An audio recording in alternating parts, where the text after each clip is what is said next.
गाजियाबाद में प्रशासनिक अधिकारियों द्वारा कभी कभी उठाए जाने वाले सख्त कदमों के बारे में सुनते तो सभी हैं, लेकिन गाजियाबाद के जिला मजिस्ट्रेट डीएम ने जिस प्रकार से बैंक अधिकारियों को एक विशेष कार्य पूरा करने के लिए मजबूर किया, वह चर्चा का विषय बन गया है।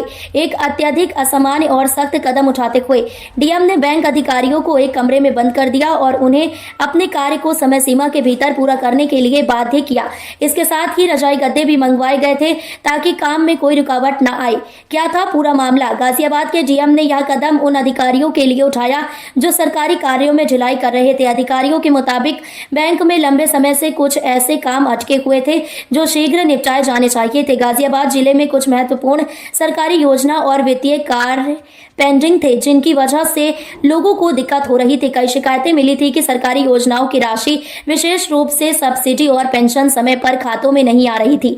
इसके चलते डीएम ने यह निर्णय लिया है कि यदि कुछ किया नहीं गया तो लोगों को और अधिक परेशानियां होंगी। अधिकारियों की बैठक और सख्त कार्यवाही। गाजियाबाद डीएम ने अधिकारियों को एक कमरे में बंद कर दिया और उनकी ड्यूटी को पूरी तरह से इकट्ठा करने के लिए सख्त निर्देश दिए। इस दौरान कार्यों को तेजी से और प्रभावी तरीके से निपटाने के लिए रजाई और गद्दे मंगवाए गए थे ताकि अगर अधिकारियों को ज्यादा समय लगाना पड़े तो वे आराम से अपना कार्य कर सकें।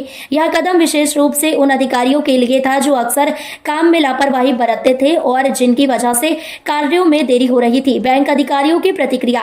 बैंक अधिकारियों ने शुरुआत में इस निर्णय का विरोध किया, लेकिन समय की कमी और कार्य के दबाव को देखते हुए उन्होंने काम को तेजी से निपटाने का निर्णय लिया।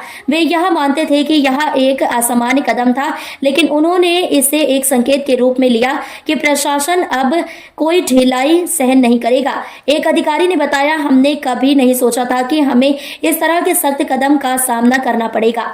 सरकारी कार्यों की प्राथमिकता। गाजियाबाद डीएम की कार्रवाई ने यह सिद्ध कर दिया कि सरकारी कार्यों में कोई ढिलाई नहीं सहन की जाएगी। प्रशासनिक अधिकारियों के लिए यह एक कड़ा संदेश था कि वे काम को प्राथमिकता दें और लोगों की सेवा में तत्पर रहें।